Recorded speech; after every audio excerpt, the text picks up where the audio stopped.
what's driving me? Is it the Lord and the Holy Spirit driving me? Is it fear? Is it anxiety of what might not happen or what might happen? And so then I've got a data point that I can actually bring into my relationship with God where I'm saying, I want to talk to you about this, God. There are deeper conversations to be had that allow for deeper connecting points. And a lot of times it's around the things we just don't want to talk about.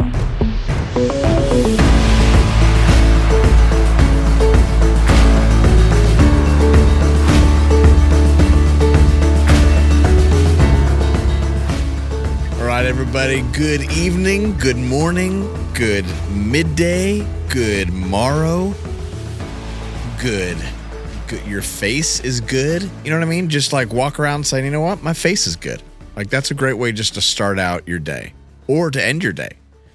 Gosh, I wish I could just stop and continue and try another version of this, but it's so dumb that I'm going to keep it. Tim Timmons here. Welcome to another 10,000 Minute Podcast, Season 3 on relationships. There are 10,080 minutes in a week. 80 of those minutes people spend in some kind of church gathering in a building or a home. But how do we walk with Jesus, joining him in the 10,000 minutes until we gather again? That's really the point. Not how do we work for God, but how do we join him all week long? These things that we're walking through in this podcast and every podcast, they're not for our benefit. It's like when I worry less, it's not just because I have more peace. It's for my kids' benefit. It's for everyone's benefit around me. So this is for the flourishing of the whole community. That's what we're doing here, people, and we're killing it already. I mean, this intro, if you're not in tears, I don't know if you have a heart. Okay, Season 3, we have Sara Hagerty today. She's incredible. I loved this interview. Chris Cleveland and I got to interview her today, which you'll hear in a second. But she's a best-selling author. She's got 4 books. We are diving into her most recent book, The Gift of Limitations. So, guys, this is really great because all of us have stuff that we go, gosh, why does this happen? Why have I prayed for this and nothing freaking happens? Like, what is God doing? What does this look like? Is there more for me to be learning? There's so much. We're going to dive into that. You're going to love it. If you guys are loving Season 3 so far, or if you're not, still, would you go and subscribe to our podcast? You'll know when the next ones are coming out. Or make a comment, only if it's good. If it's bad, just kind of keep it yourself. Yeah, again, go and subscribe. That would be radical. That's a word that I made up. Also, if you'd like to join the 10,000 Minute community, because this is better done with people. So either do this with some of your friends, like say, hey, let's just try this practice every week. Friend, would you do this with me? Let's both listen to the podcast, and then just let's try this practice and see how it's going and encourage each other. And or go to the 10,000 Minute community on our Facebook page. And we would love to walk this stuff through with you. So I'm on there, Moy's on there, but I'd love to figure out how do we practice the way of Jesus together. And if you want to give to 10,000 minutes, please do. We don't have a Patreon. We have the 10,000 Minute nonprofit. So it's a nonprofit. You're getting tax write-offs. You guys, monthly, let's go. So I would love for you guys to join me in this. And thank you for those of you who are. That is such a gift. You can also get our free text messages and check out the show notes below for any of that stuff. Also, if you do join us financially, we send out a newsletter that's just for you guys. So we write special stuff, and if you want to be a part of that, check that out. Okay, I hope you guys really enjoy this. And at the end, I will have a few bullet points and just some learnings that I am in the midst of. So, okay, you guys, giddy up. We got Chris Cleveland here with a new mustache, and I've been working on this for a while. It's gorgeous. It started off as laziness. Yeah. And I can't grow a beard or anything. Yeah. This is at least 2 months. 8 full weeks. Yeah. I'm not judging. I'm letting it grow on the sides. Y'all are like a study of contrast here, right next to each other. Yeah. That's about 4 days for Tim. That's about 4 days for Tim. I'm just going to let it ride, see how it goes. I think it's awesome. Thanks, man. Yeah, you see, his hair is also very long, and we're total contrast. Is that what you meant? No, but I didn't think up top, but yes, the beard and the mustache, the length of time it might take you to grow that. We're a real pair. It's Sara Hagerty. That's right. Yeah, not Haggerty. Well, so I actually called myself Sara Hagerty for the first year of my marriage until my mother-in-law corrected me. Took her that long? Your So husband didn't? he doesn't was like, care. yeah. He doesn't care. Yeah.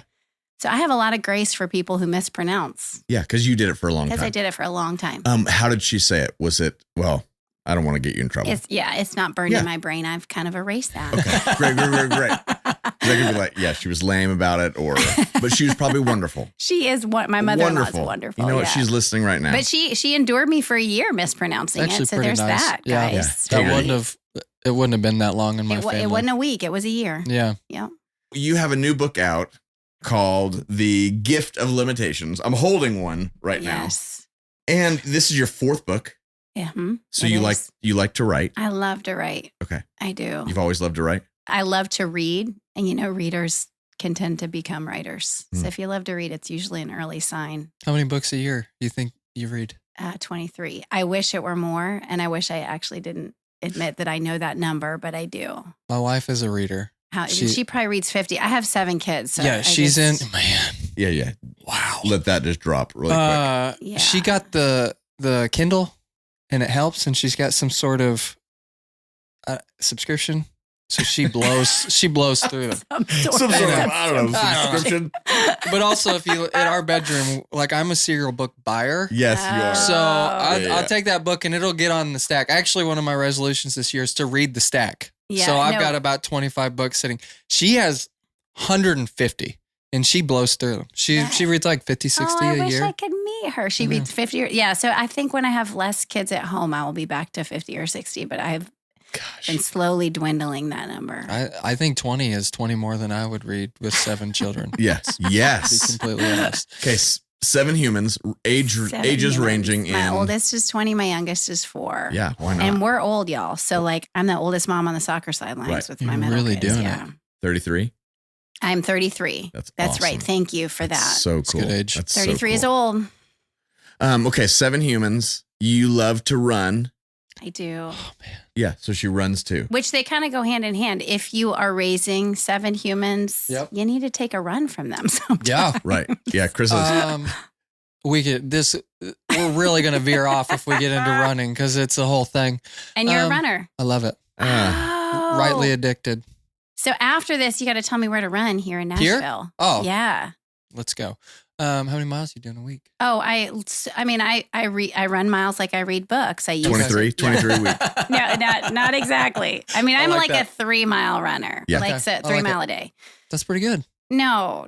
That's I okay. used to That's be high mileage. 3 more than Tim did today. Okay. If that's a fat joke, you nailed it. I was a large child, and so he likes to really make That's fun not of true. that. Tim could run I like a was- sub 15 5K back in the day. Yeah. I've Oh, heard really? about it. I was a runner. He I was a runner. I don't run much anymore. I play pickleball now, and I've got pickleball elbow. I've never said that before. Pickleball elbow? Yes. It was like tennis elbow or whatever. Let's I think Google I have that. Is He that also- a thing? I got to the gym one morning and see Tim's car there. Yeah. And he's hanging out with, I don't know, Betty or somebody. No joke. It's this old woman just kicking his tail. Yeah. Just really, and he's got Thanks the for saying tail, headband. yeah. He's got the armbands. Yeah. He's suited up, sweating towel. No Modern joke. day John McEnroe. Oh, yes. I get killed at pickleball. By these old ladies. Yeah, it's like They got it's like nothing but time. 70 and older. Yep, They are absolutely. ninjas. These women, Betty, Nancy, Carol, and Virginia really know how to pickle me sideways. Is what I always say. Yep. That's my buddy and I. We have matching gear now. Yeah. I got in for a game. Yeah, you did. Rightly got whooped. Yeah.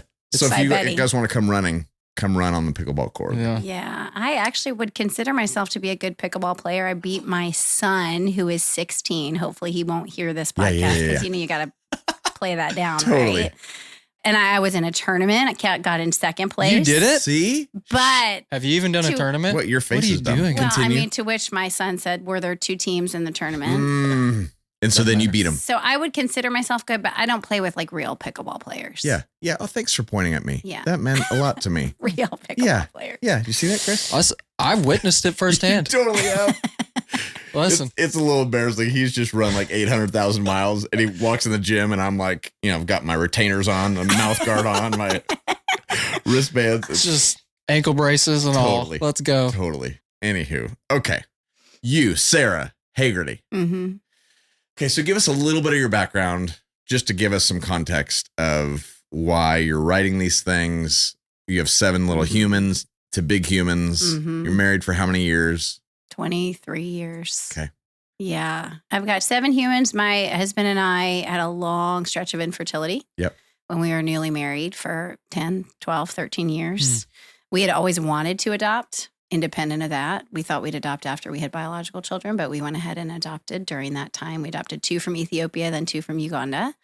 So like we went forever without kids and then had 4 kids in 2 years. 8 or 9 years with no kids? Is that what you said? 8 or 9 years. That Yeah, okay. that's right. Yeah. So then after that, a couple of years later, had a bunch of surprise pregnancies, like up until like I'm 42 and we've given all the baby gear away. Oh my gosh. Which a friend said, do you know that? Like never give the baby gear away. Yeah, He's yeah, like, yeah, oh yeah. yeah, we keep it in our attic forever. Yeah, keep it stored just in Yep. case. Yep. You said you had a bunch of pregnancies. I did. I had a miscarriage, but then 3 surprise pregnant. I mean, after 12, 13 years of infertility, pregnant 4 times in a row. Yeah. Wild. Into my 40s. Yeah. And I love to write. So somewhere in the margins, I often say like I moonlight as a writer. I love to read. I love to write. I love words. And so the crazy that happens in my home during the day when it's totally loud, I work out in the quiet of writing. Yeah. I was listening to something that you were doing. I think it was on your last book. You were going through how we're seen by God. Yeah. Is that right? Unseen. Well, it was 2 books ago, but yeah, Okay. and my book Unseen. The gift of being hidden in a world that loves to be noticed. The subtitle kind of tells the book. Yeah. That was beautiful. And part of it, there are 2 things that I loved just from, it was a YouTube, it's like an hour-long message that you gave. Oh, okay. I thought it was terrible. But anywho, no. Are those the notes? Yeah, these are notes. And I've got, I didn't like your arm movement. That's right. I've got extensive notes for you. You had talked about just going years without being able to have kids. It was a Mother's Day message that you were giving. That's right. Yep. You were just talking about grief and sorrow and how to walk through that stuff, which we talk a lot about on here because that's just life and we've all experienced. We don't want so to much admit of it, that. but it really is life, right? Yeah. If you look around you, everybody has some measure of grief that they're walking through. Yeah. I just don't want to name it. Yeah. I've pushed past the grief and just tried to go grateful, which is a part of it, which is beautiful. But I missed the grief part. Oh, I get that. And I'm trying to figure that out now, which is good. So Yeah. it was beautiful. The other thing you were talking about, it was shaping to me. I was just listening to it. You were saying, how does God see you in these hard moments? Mm-hmm. And then I was like, okay, I've heard that before. But then you changed it up and you said, what's his face look like? Yeah, because that concept has just resonated with me. We all get real comfortable with Christianese and language. Yeah. And so sometimes I think if there's a new way of hearing it, it's like, oh, but he has a face, like a face in my worst, most unproductive or unsuccessful minutes.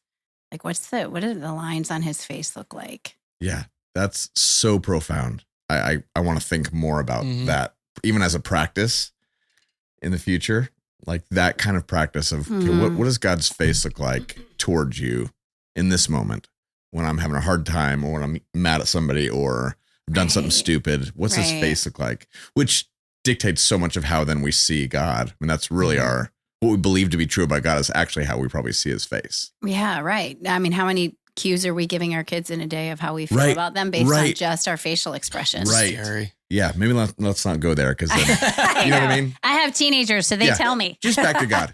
Just back to God. That's right. Okay, so you wrote a new book called The Gift of Limitations, Finding Beauty in Your Boundaries. Give us a little background on this. Well, I think when I started to see a common thread in my life across different seasons, that's when I start to pay attention. A lot of times we just go, surely this is my circumstances. Yeah. But when you start to see similar responses across different seasons, then you go, the landscapes change, the responses are the same. There's something to pay attention to. So here I was in my infertility for a long stretch going, my body is limiting me from what I want. Like my body is not doing what it's supposed to do. And then fast forward and we grew our family like fast as lightning speed. Yeah.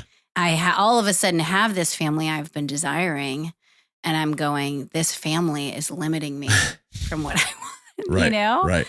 how do I throw tantrums in both seasons? Mhm. And so I started to really go, there's a theme here. And then I look around me at my friends. Yeah. And my friends with 2 kids, 5 years apart, it doesn't need to be I have 7 kids and kids who've been through trauma. Right. So there's a lot of needs.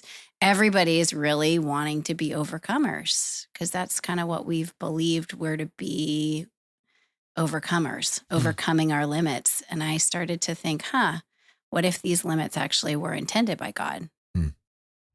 The boundary lines for me have fallen in pleasant places. Psalm 16, we see that crocheted on our grandma's wall. But like, that's actually really hard lived to believe that. Mm-hmm.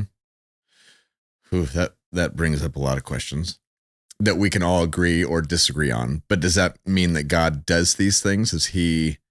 Well, that's a deep one. I know. So, I mean, these are the small questions that I have in life. I know. I don't know, but Yeah. he is allowing it, right? Right, That's in the some way. safe answer we all give. He's allowing it. So if he's allowing it and I'm working like crazy to overcome this limit, could it be that I'm like spending untold amounts of energy on something I'm not actually meant to overcome in this moment?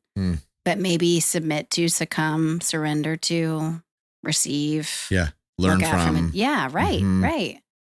Almost bless. I mean, one of my friends years ago was talking about how do we bless the crappy things that have gone on. Oh, so hard. It's like that. And he would talk about certain seasons and saying, I am learning to really bless that season as it was something that was has made me more whole. Through walking with Jesus, I've become more whole, and I can bless that moment instead of damning that moment. Yeah, that's good. Which I think of is maybe easier after the fact. Oh That's my what I was gosh. Right? Like we see it, but like when you're in it, Yeah. it wants to do that. Yeah. It's almost like the first step of AA or something, right? Yep. Like Yeah. I got to acceptance. accept the things that I Mhm. cannot change. Yeah. Which I write about that a lot in the book, this notion of, okay, we don't even name how much we fight against our limits. Like you with your Yeah. pickleball elbow. Like what you're Thank you. I feel so seen. Right like now. you're Yeah. I don't know that you're actually doing physical therapy, but you're probably Googling it, figuring out what you can do. And Ointments I am today. Yeah. Now I am. Yeah. Seems the right age. I don't know. That's Yeah. a art word from the archives. Thank you. Ointment. You're Yeah. welcome. Yeah. Moist. Okay. Oh no. Yep. that's Yep. my Yep. Yep. least Yep. Yep. Yep. Yep. Continue. Yes. Yes. So my pickleball elbow. Right. So, we just And naturally. your ability to say that word. Is It's that, like could you even toy Google boat, that? toy boat. I can't even do it. By the way, we're so sorry. We figured out another word. My family That you and I. don't like? This could be one of the crowning jewels of my Okay. life. Okay. Toy boat is like everybody knows that one. What about dish soap? Dish soap. Yeah. No. You say it. really got to stop Try to say and it. think about it. No, I I'm don't not want gonna be, to. and you're not going to cuss. It's not one of those things. Dish soap. That is very hard. See, you couldn't even do Who it twice. figured that out? can't. My wife and I and my kids, we said it. I'm like, ooh, that's funny. It's like Francisco. I like, kept saying dish soap. Anyways, back to things that matter.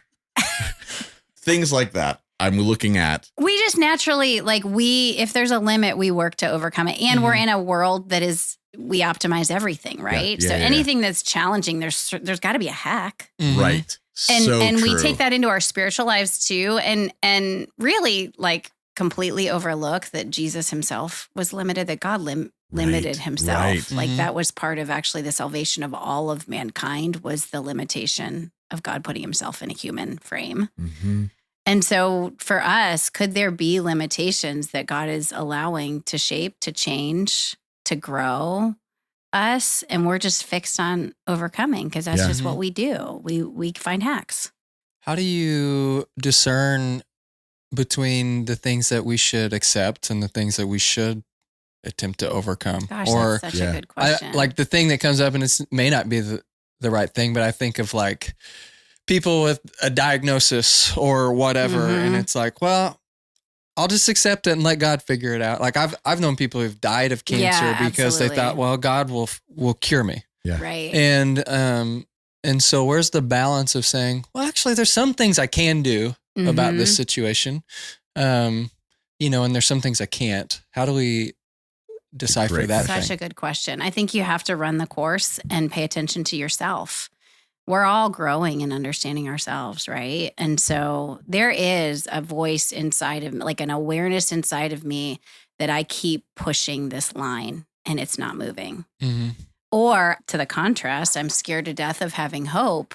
So I'm just going to accept it on the front end and receive this diagnosis. I think all of us are growing and need to grow in understanding what's happening in our interior world enough to notice, oh, this is actually fear that's making me accept this.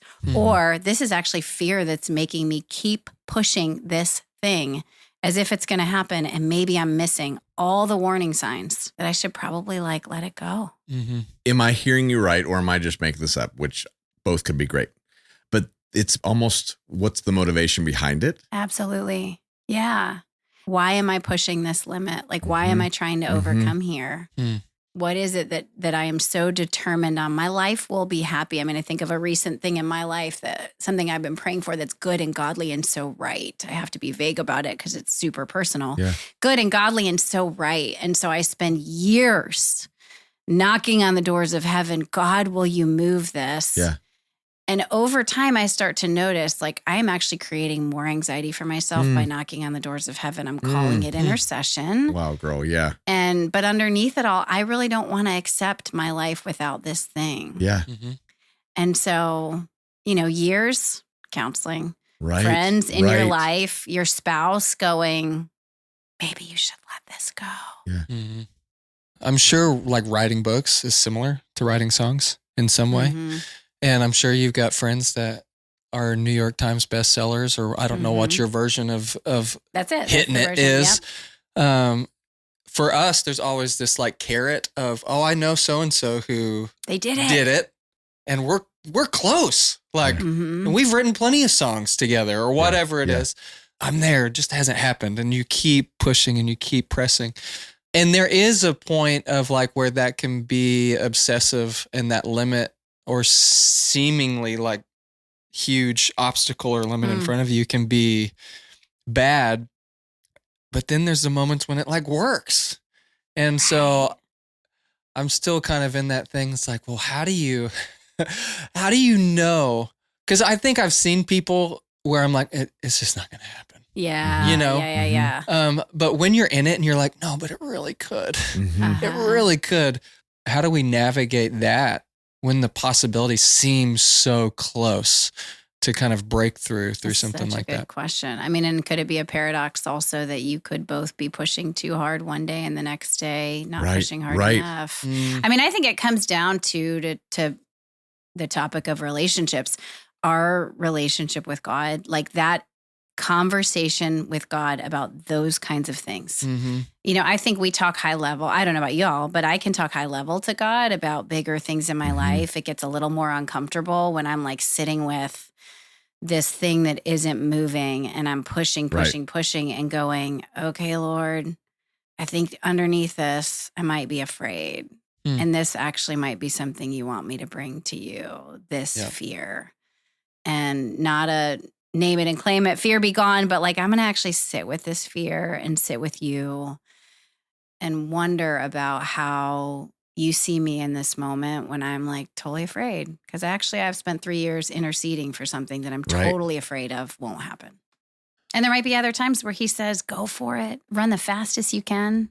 So a story I tell in the book about running, that I think in the physical, it gave me this picture of what we do with our limits. In the spiritual, I trained for a race. This was much, much younger. I have long peaked. I could not do this now. But I trained for a race. It was a local race. It wasn't registering anywhere, but I had placed the year before. And so I thought I could win it. And based on my times, I actually really could, based on the times from the year before. So I got a coach who was a friend. She coached me all summer long, and I trained to win this race. It's a women's race. And the summer was unusually cool in Charlottesville. So I had run in 75-degree temps. Race day, it's 85 degrees, which 10 degrees makes a huge difference. We line up, and I'm looking at all the years past race times when I'm thinking I can win this. We line up, and as we're at the starting line, I realize there's a couple of Olympic trialers who decided to jump in on this race. There's no way I'm going to win this race, right? But I have my splits on my hand. You write your times, and I've been trained all summer. I'm ignoring that it's 85 degrees. I'm still going to win this race.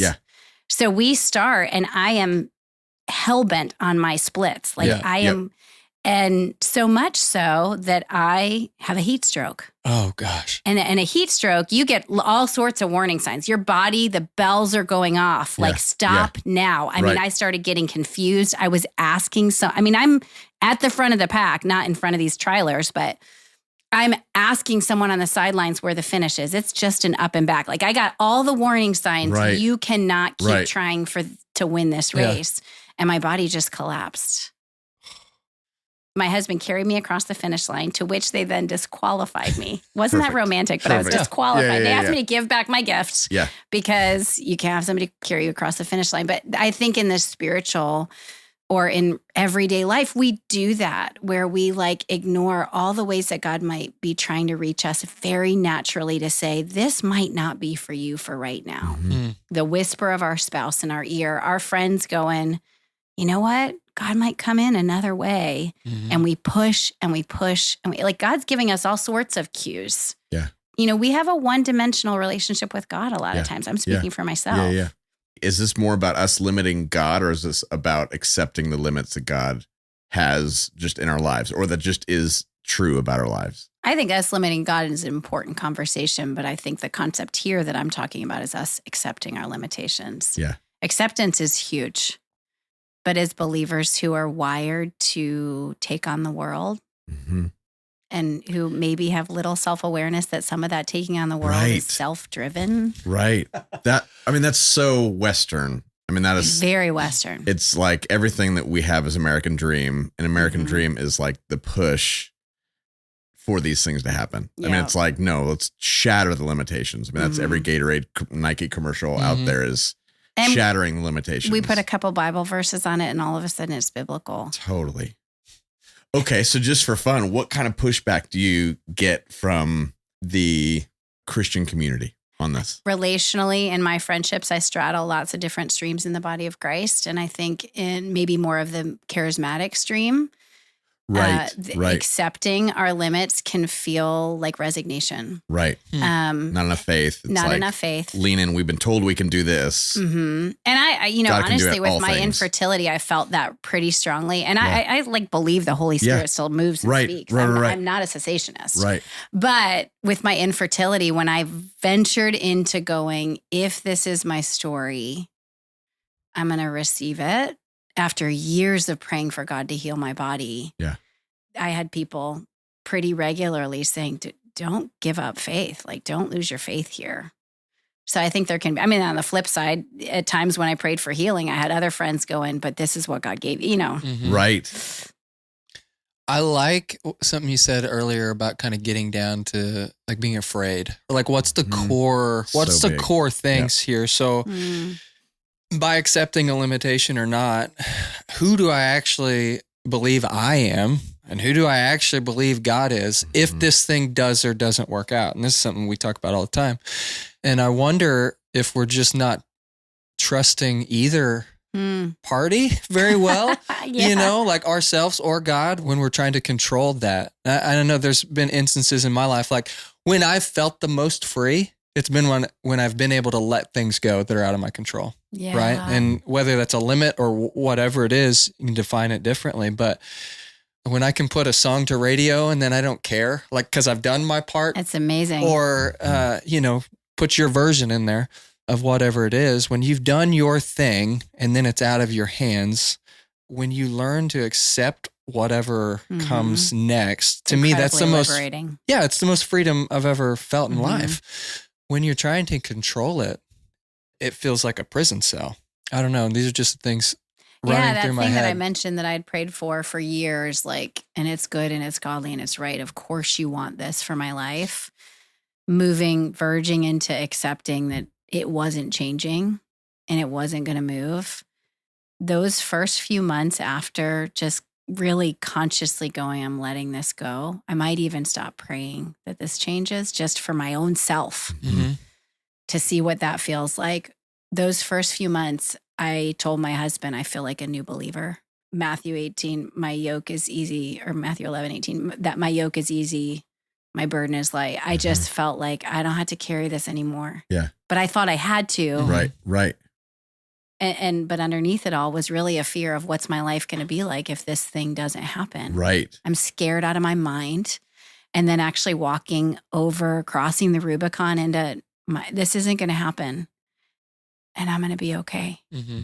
Felt so liberating. Yeah. One of my heroes talks about contentment underneath surrender. Like that being the base of finding contentment, like my thing was that surrender was just this huge gift. Like if we can be surrendering to the way of the kingdom and the will of the kingdom and all that stuff, then that's our whole role, is to just find and be surrendered to these limitations, if you will. And his thing was like, man, that's so good, but you can surrender, but still be pissed about it. And his thing was, I think, what if contentment is even under that? Because contentment, and I'm just thinking about that within your concept of limitations. Contentment, you were finding contentment in those moments, going, God's at work. I don't know how it's all working. I don't know how he's going to do this, but I can find contentment in this. And you can't have contentment without surrender, but you can surrender without contentment. Yeah, it's almost like contentment is a byproduct. Yeah. And surrender is active. Yeah. So you could go through the motions of surrender without the byproduct of contentment. Yeah.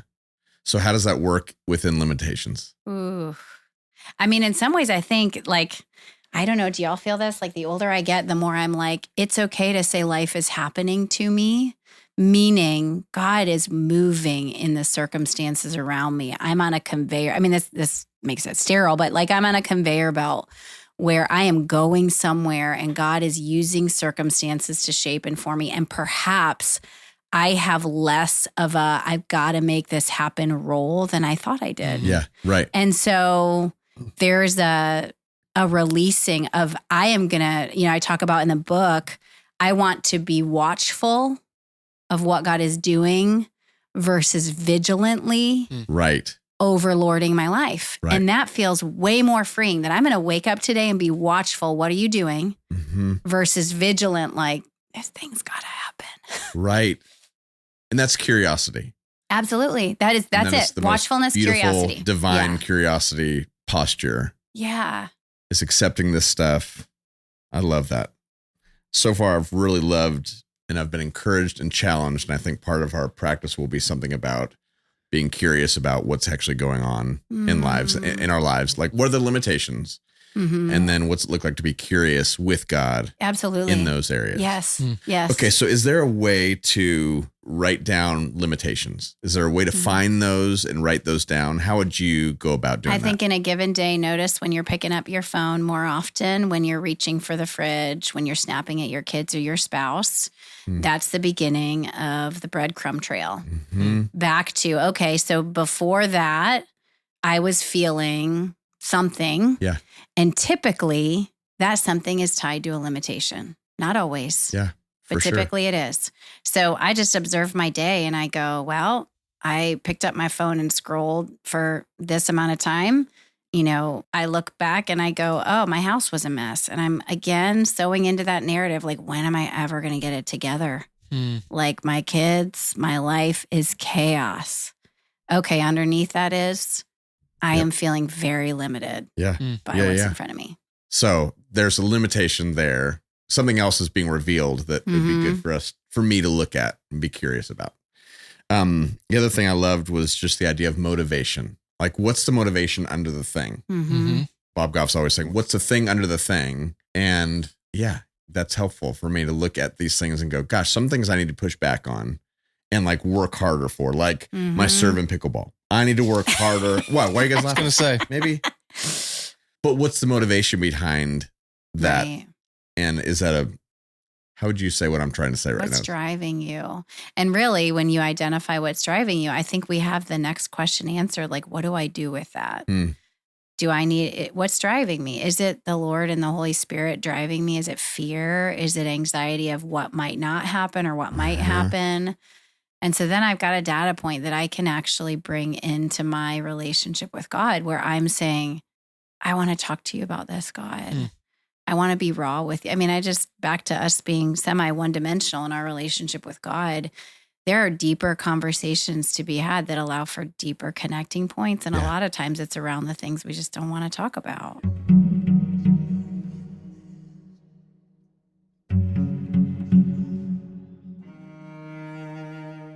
It seems like accepting limitations is two-sided. On one end, we get to accept when things are not coming out the way we prayed for them to be. And I'm not saying we give up or we lose hope or we stop praying for these things. That is not the point here. But accept what is true, not just today, but what has been true for a while. And on the other side, we understand what we are truly wanting, the thing underneath the thing. Sara shared that her true prayer is for peace. Can I be curious enough to believe that God will bless me, make me whole, complete me with peace in a different way? So let's pause and reflect on what you've been praying for lately. Just what have you been praying for? What is it that you've been truly asking God to give you? Again, we're just looking at this like it's in a glass box in front of us. All the different shapes and forms and all the different angles. What have you been asking God for lately? What drives that prayer?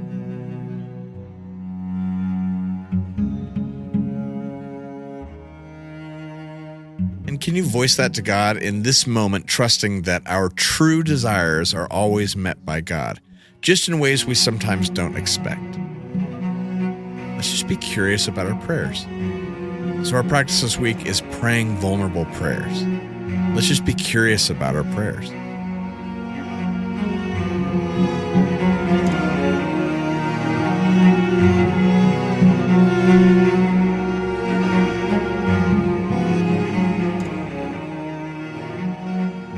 Would there be a daily practice that you would do that would help you with this idea of limitations, seeing them as gifts? I think a simple pause. We want 30 minutes or 45 minutes to unpack this, or we want to sit in a counselor's chair. There's something powerful about just seeing that a minute or 3 or 4 is significant. And a lot of times we're reacting to our life instead of deeply responding to it. And I think as simple as going, you know what, I'm going to give 3 minutes today when I start to notice myself snappy, angry, cynical, grumpy, 3 minutes to sit and go, what limit am I responding to? And I mean, the other part of it, we haven't gotten into this, but just grieving that, like being able to give that space to, some of these limits, we want to shame ourselves. Like, I just got to get over that. I want my music to do this, or I want my book to be a New York Times bestseller. No, actually, I might want to sit and grieve. Like, I really desire this and I can't get it. And God, you care about that. Makes me think that there's got to be 1,000 limitations that hit us differently every day too. It's not always big stuff. It's not always, I need my career to go this way or I need this huge thing, but I had this expectation of X, Y, and Z. I think about my kids. They're like so focused about if they think something's going to happen and then it doesn't, the world falls apart, right? And they're just tiny versions of me, so when I think something's going to happen and it doesn't work out my way, whether I've made the whole plan up in my head and not even told anybody, I feel like my day is full of those little, I was going to take a shower before I got here, but the cleaners came early and, it didn't work out because they were in the bathroom. They were cleaning the shower. Yeah. I knew. Your Sorry, wife guys. cares more about a clean shower than a clean you. So it's like, well, okay, There's 1,000 different versions of those like limitations, those things that we can't control throughout the day. So it'd be interesting to be able to kind of take stock in that as I'm thinking through my days, be like, okay, well, that didn't work out how I thought.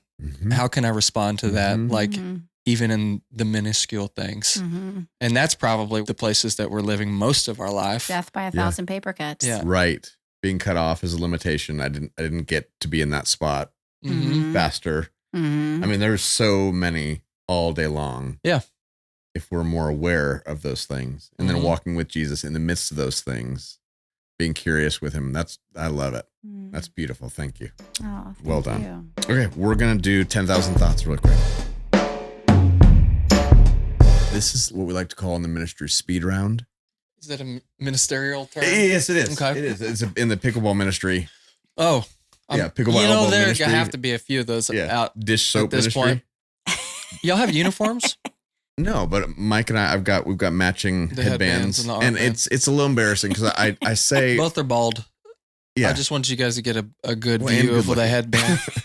but I say pickle me sideways all the time, and it's not supposed to be inappropriate. It's just kind of a dumb thing that I say about anything, which again, nobody needs to respect me after that.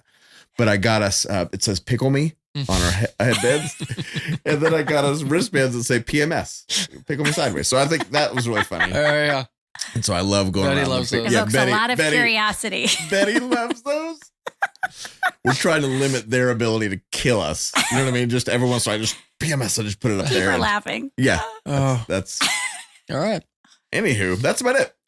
10,000 thoughts. That was 5 of them. Okay, so this is just speed round. Go as quick as you need to. Okay. Childhood nickname. And if it's bringing up trauma, just say pass. Just Sarah. No nickname. Isn't that sad, y'all? Oh, That's actually, Welter. Let's do that.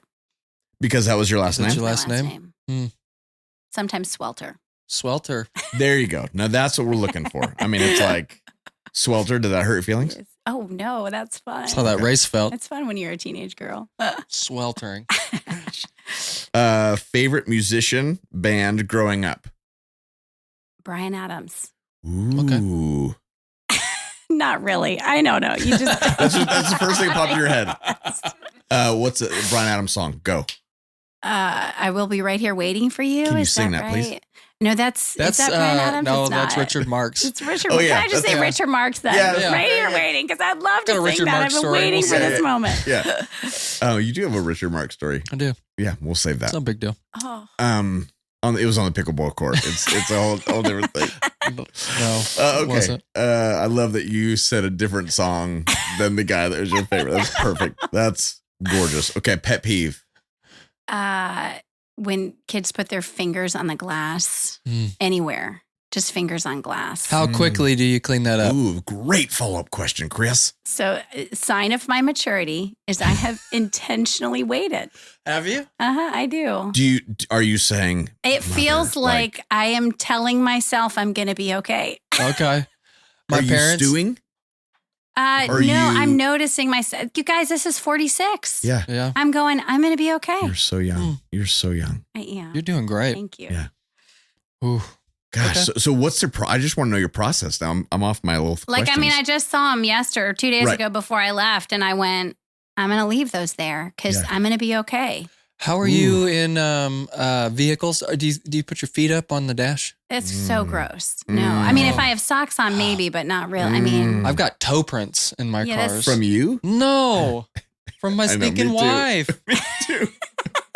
Just I look to the right and it's toes on my Yeah. windshield. She's reading one of her Yeah. 50 books Ugh, and toes up. just toes Yeah. out. yeah. My daughter Oh. wrote Anna on the inside of my truck window. Just Anna with her Oh, finger, and with it's your there juicy, for like moist, 3 nasty years. finger. Did it. And it's still there. And it's been a while. And I'm so mad because I don't have something proper Yeah. to clean it with. Anyways. I also this is- realized I avoid it. Like I walked by my kid's bathroom the other day. It's like I haven't been in there in a while. I don't want to know what's in there. Better But, than not but now. maturity, Chris, is know, sitting that's right, across that's from what us we'll call because it. she's saying I gotta- her I'm intentional almost there. move is looking at it going, I'm going to Lord, be okay. I'm going to be okay. And we're like, I'm going to ignore. yeah. That's where I'm at. Okay. Something that you are currently rethinking, seeing in a new way. Ooh, the expression of Christianity in the church. Ooh. Okay, cool. That'll be our next podcast. That's 2 hours. Should get that. My reaction was great for that one. Yes. Okay, hidden talent. Pickleball. So if we Would hadn't you had have this said that if you didn't have conversation, a- I mean, a it's expert? fresh. It's like, Yeah. why is Brian Adams or Richard Marx on my Right. mind? I don't know. Right. but- I could only imagine. Brian Adams said some cool songs. Oh, wow. Yeah. Mm. Okay, pickleball. I mean, we've been talking about it, but Yeah. I actually am not bad. Next time you but come to if you town. put me on the court with Betty, she'd kill me. So it's maybe not a hidden talent. Yeah. I live in the Midwest. We're not playing pickleball every day. Mm. You know, when you come to town again, you let me know because we play but a I've lot. just told you it's my hidden talent, and so then now there's We're going to bring pressure. that into the light. Yeah, You know what I mean? Just you like, might discover that I'm a liar. well, that's okay. You'll run, you'll kill me. We'll play that. Guilty pleasure. Mm. Wow. I'm stuck. Wow. Guilty pleasure. Yeah, I have 7 kids. There's like not a lot of that. A Right. lot of alone time. I Right, don't right, know. right. I don't even know what I'd say to that. Yeah, maybe give me some ideas. What would you say to guilty pleasure? Fruit snacks. That's so true. I love them. Yes. It's kind of the reason I run. It's an addiction for him. Mhm. Little fruit snacks. So I don't have many. Is there a food that you go, oh my gosh, I am eating not like okay to the eat? most clean diet these days. Don't ask me that. That's embarrassing. Run more miles. Eat anything you want. No, I have Lyme disease, so I have to. Way to bring that up, Chris. I know. Well, sorry. Talk about limits. So sorry. Well, there's that. I'm not trying to keep the weight off. Yeah. This is just to feel good. Yeah. Okay, well, with that zinger of a laugh. I know. I'm so sorry, guys. You want to try it again? Got Lyme disease, Chris. Right. I think I basically botched all those. You want to try a new one? Well, No, I'd say great. pet peeve again, and it would be people calling Inconsiderate out. of my diseases. Inconsiderate, Yeah. long-haired hippies with big mustaches. Is it big? It grew while we were sitting here. That's the thing I just kept thinking. There's got to be moisture in your basement. Oh my gosh, thank you for using that word in an appropriate way to end this podcast.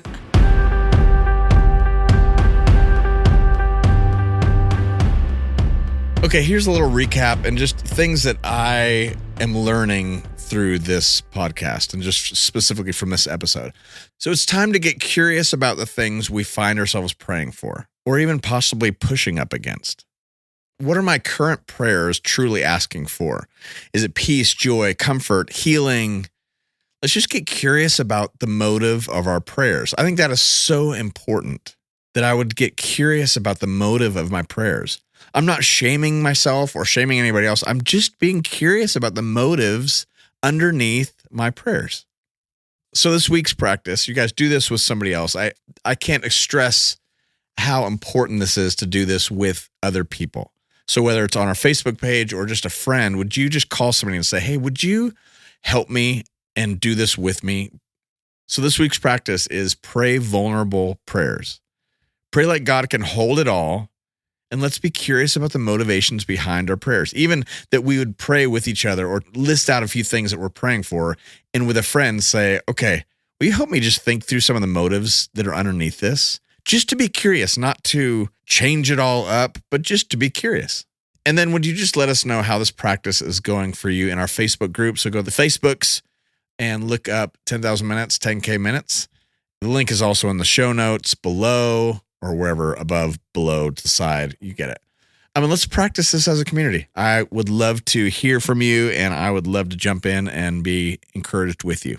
So thanks, you guys, for listening. Subscribe to the podcast. Share it with a friend that you're doing this with.